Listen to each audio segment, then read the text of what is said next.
Okay, let's study for our next test. So the review sheet first question says Alana wrote a proof to prove triangle ABD is congruent to angle triangle EBC given BA is congruent to BE, and we are given that angle D is congruent to angle C.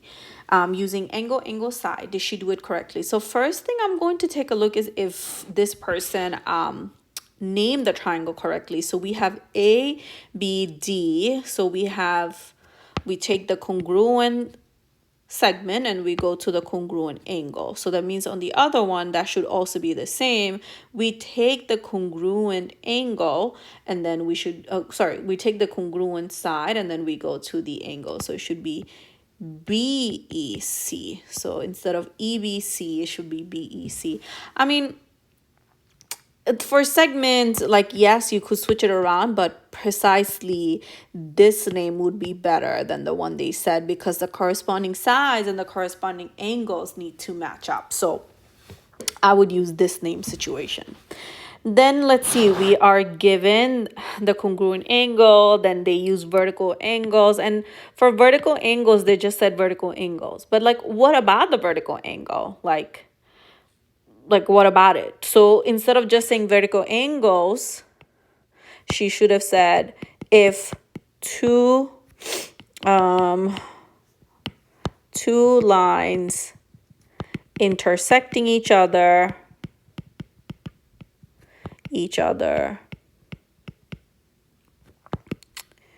create non-adjacent congruent vertical angles.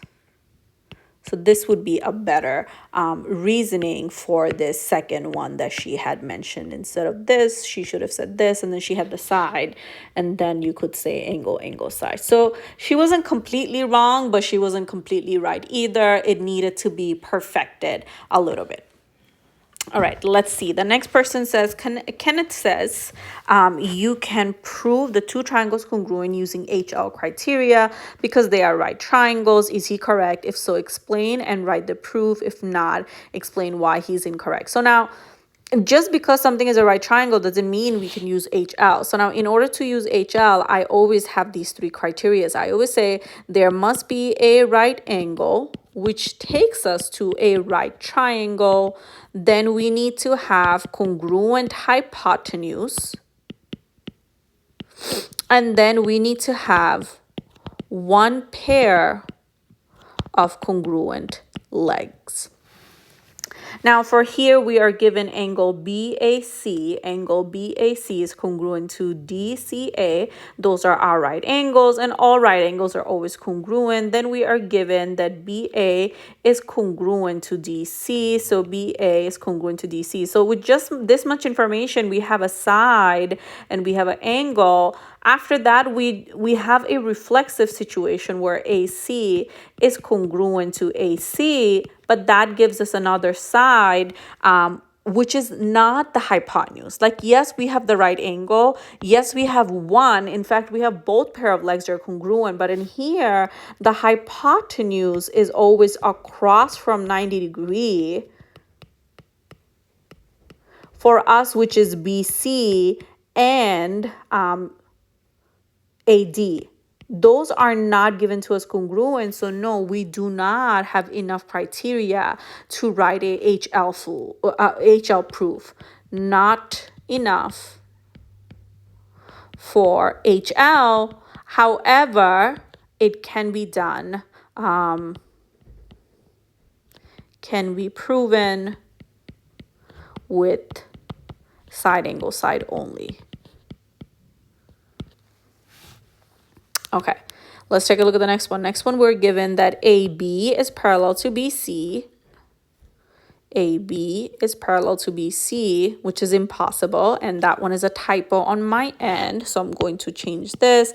AD is parallel to BC. Hold up. There's no line segment AD. Let's fix this proof a little bit. Let's say AB is parallel to DE. Sounds better. AB is parallel to DE and AE bisects BD. All right, so one statement as one given at a time. Statement and reason. First one is AB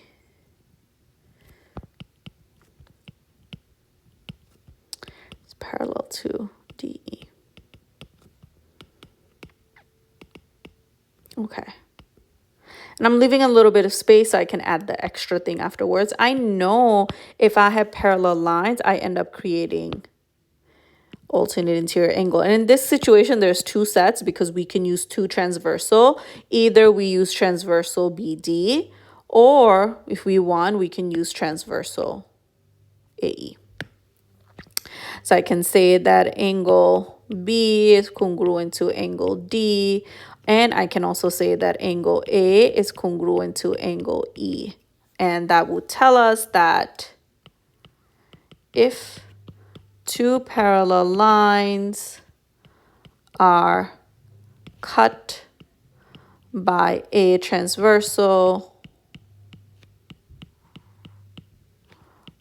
then the alternate interior angles are congruent.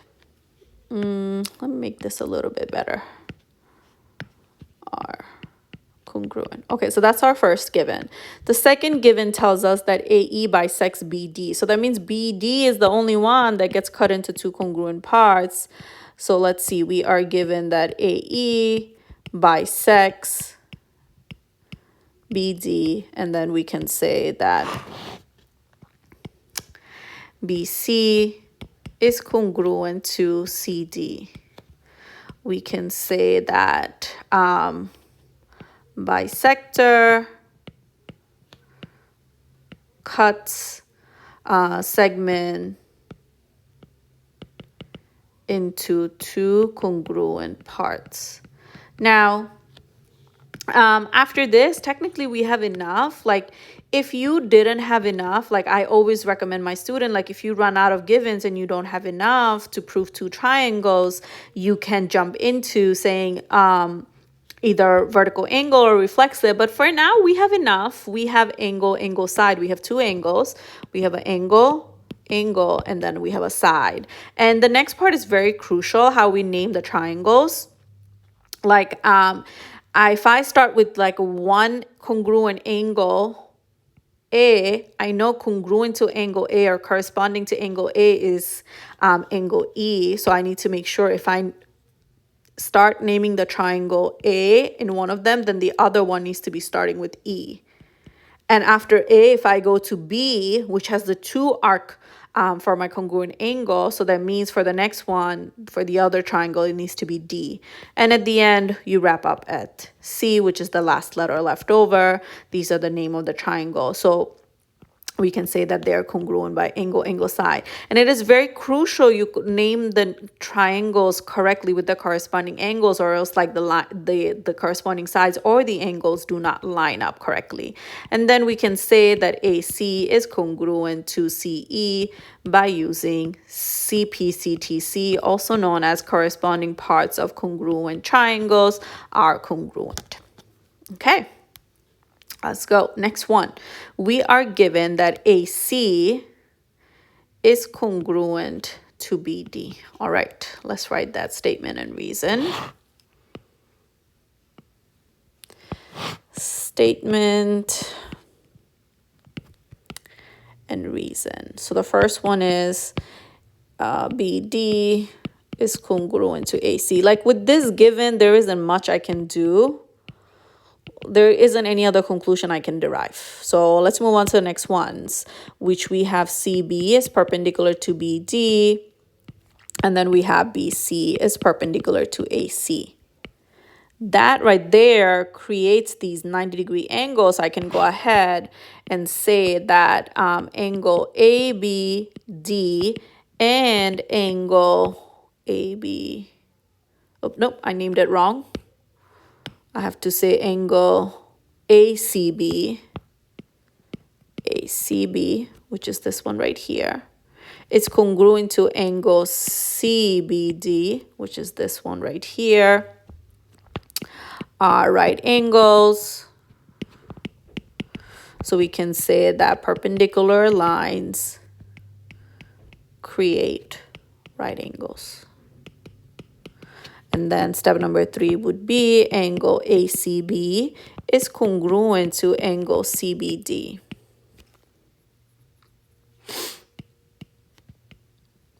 All right angles are congruent. Number 4, let's see, we have a side, we have an angle. We are not done with the proof. We have a reflexive. We can say that BC is congruent to BC because of reflexive postulate.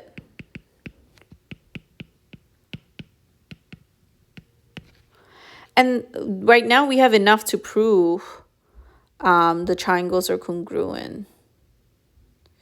And I named the triangles incorrectly, which should say ABC.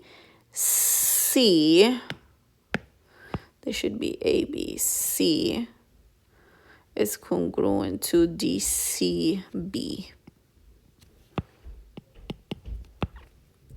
Triangle ABC is congruent to triangle DCB. ABC, DCB is congruent to side angle side. And this is very similar to the proof we saw in number 2, the Kenneth proof. It's very similar to it. All right, let's take a look at the next one. We have AD is parallel to BC. Okay, let's start. We have statement and reason. And I know the proof says like AB is congruent to CD, but it always turns out like if you see 2 triangles, you have to prove the 2 triangles congruent first. And then you get to like what's going to be the next parts you prove congruent. So if I have AD is parallel to BC, that leaves me with 2 congruent angles. And for this one, there are specific angles.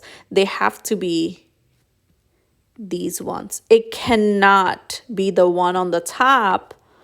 Actually, let me see. Let me drag out the line. I think I labeled them wrong. Let's see if these are AB.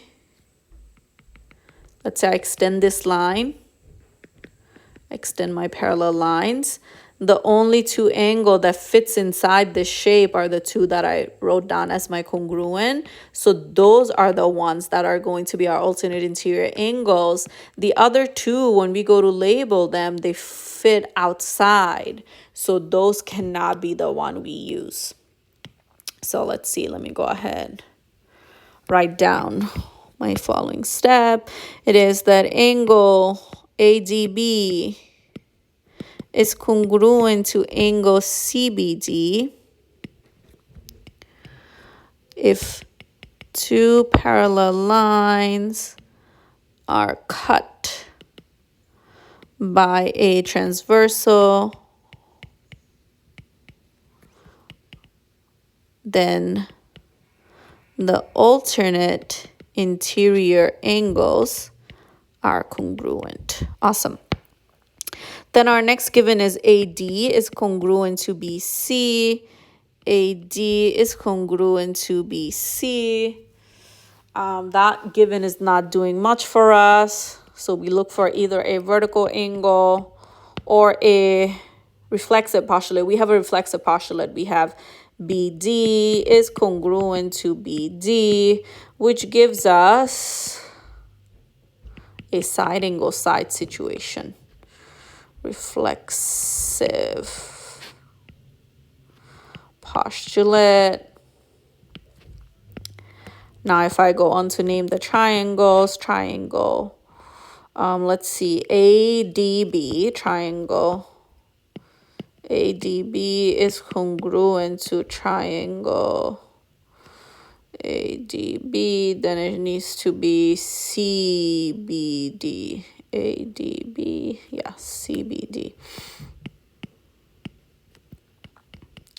which is side angle side. So now we can say that AB is congruent to CD. So look, the corresponding sides matches up. AB and CD. That's why it's very important that we name the triangles correctly, so that way our CPCTC statement lines up with the corresponding sides. Okay, let's take a look at the next one. The next one, okay, not a proof. Okay, we're almost there. We have just 2 more proofs after this. So we are given in the diagram below triangle GJK. H is a point on GJ, where HJ is congruent to JK, then we have angle G is 28 degree, angle GJK is 70 degrees. Determine whether GHK is an isosceles triangle and justify your answer. Okay, so if this first triangle is an isosceles already given to us, we know that if those 2 sides are congruent, then angle across from them are also going to be congruent using base angle theorem. So if I do 180 minus 70, which is 110, I know that the other 2 angles would have to be equal, which gives me 55 degrees. So this is 55 degrees, 55 degrees. Using linear pair, I can say that if angle KHJ is 55 degrees, then the other one would have to be, and by other one I mean angle KHG, this one right here, 180 minus 55 is equal to 125 degree. And then again, if I do triangle sum one more time, then the missing angle would have to be 180 minus 125 plus 28. Let's see what that gives me. 180 minus 125 plus 28, which is 27 degrees. So since these 2 angles are not congruent, and by these 2 I mean if these are not congruent, then we don't have 2 congruent sides. And if I don't have 2 congruent sides, then triangle GJK is, the big one, the entire one. We're not even asking for the entire one. Wait. Let me see. GHK, sorry. No, GHK, the pink one, is not an isosceles triangle. GHK is not an isosceles triangle because we do not have 2 congruent base angles. Okay, next proof. We have to prove triangle AFD. So AFD is congruent to BEG. Okay, let's do it. I'm going to actually draw them out separately to see if we have enough to prove. So we have ADF, where we have BEG. We don't have exactly enough, but let's see if we could make it work. Like, we have partials of the lines congruent, but we could use those partials to do something. So we have, actually I would need more space. Statements and reason. Okay. So the first one we have DE is congruent to FG. So DE is congruent to FG.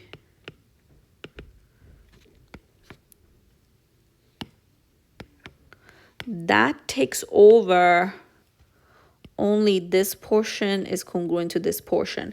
However, there is a overlapping part there. So that one, we can use that as a reflexive. We can say that EF is congruent to EF.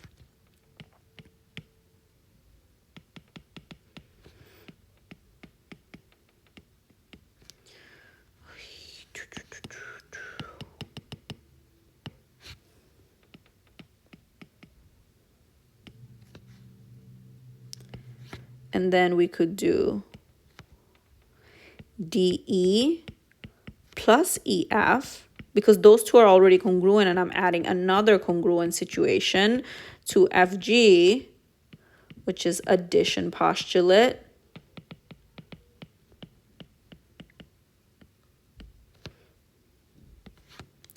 Then I would have DF is congruent to EG. DF is congruent to EG, which is a substitution postulate.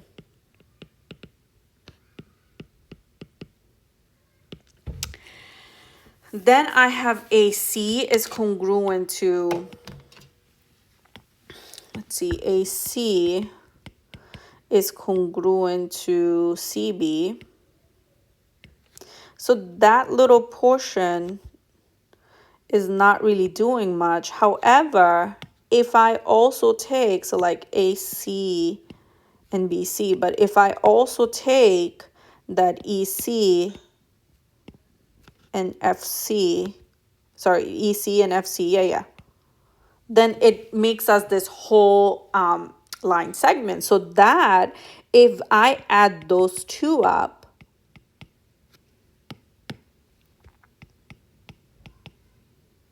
then I end up getting like a whole line segment. And I'm going to cheat a little bit, and I'm going to add them as a step in under step number 3. And I'll color coordinate. So here, let's see. I have AC is congruent to CB. And to that, I'm going to add EC and FC. That all together gives me the line segment BEN. It's congruent to AF. Okay, I have 2 congruent sides, but that's still not enough. So now this is where one of the small triangle comes in handy. If I have a triangle where I see 2 sides are congruent, then I can say that the angle across from them, which is angle BEF, is congruent to angle AFD.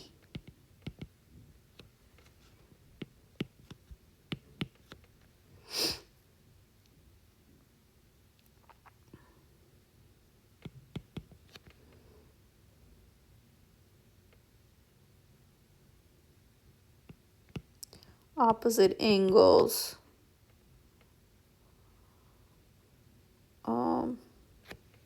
It's base angle theorem, but I'm trying to write it out as a, okay, angles opposite congruent sides are congruent. Okay, better. Now I can go ahead and name the triangles. Triangle AFD is congruent to triangle BEG. Side angle side. Okay, last one, coordinate proof. We have to prove it's an isosceles but not an equilateral triangle. Okay, so let's see. We have -1, -1, -1, -1, which is at A. B is at, 1, 2, 3, 4. This is B, and C is at 0, 1, 2, 3, 4.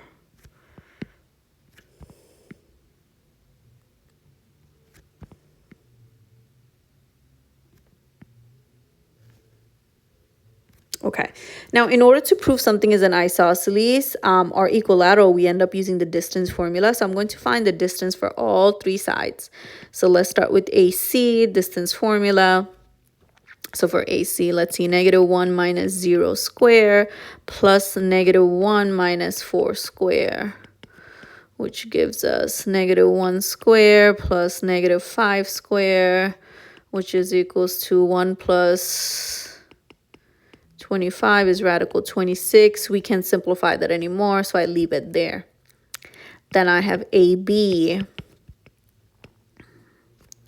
AB is -1 minus 4 square plus -1 minus 0 square, which is -5 square plus -1 square. Once again, we have 25 plus 1, which is equal to radical 26. Okay, looking promising that it is an isosceles. But let's take a look at if it is an equilateral or not. We have to prove that it is not. So let's do BC. So for BC, we have 4 minus 0 square plus 0 minus 4 square, which is 4 square plus -4 square, which is equals to 16 plus 16, which is radical 32, which gives us radical 16, radical 2, which is 4 radical 2. Okay, BC is not congruent, so we can say triangle AC is congruent to AB with equal length.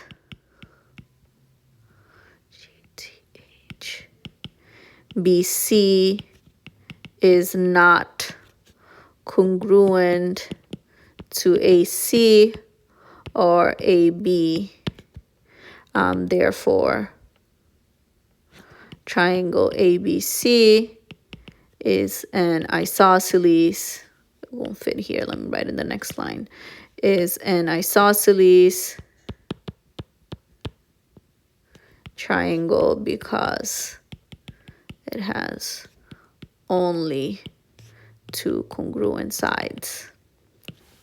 And if you wanted to figure out if it's an a right triangle or not, you would find the slope of all 3 sides and find out if there's a negative reciprocal or not. And in this situation, if I were to find the slope, I'm just going to count, which is 1, 2, 3, 4, 5. So rise, so M of AC is equals to 6 over 1. Let's see for AB.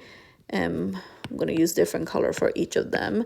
So for M of AB would be 1, 1, 2, 3, 4, 5, which is 1 over 5. Rise 1, run 5. Then we have slope of 1, 2, 3, 4.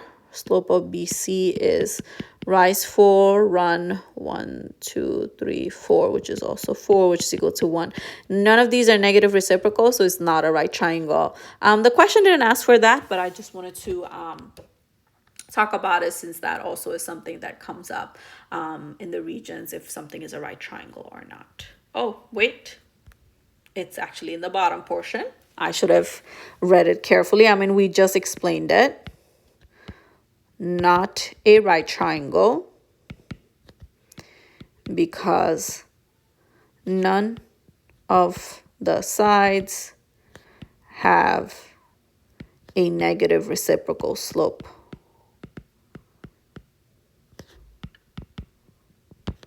Without negative reciprocal slope,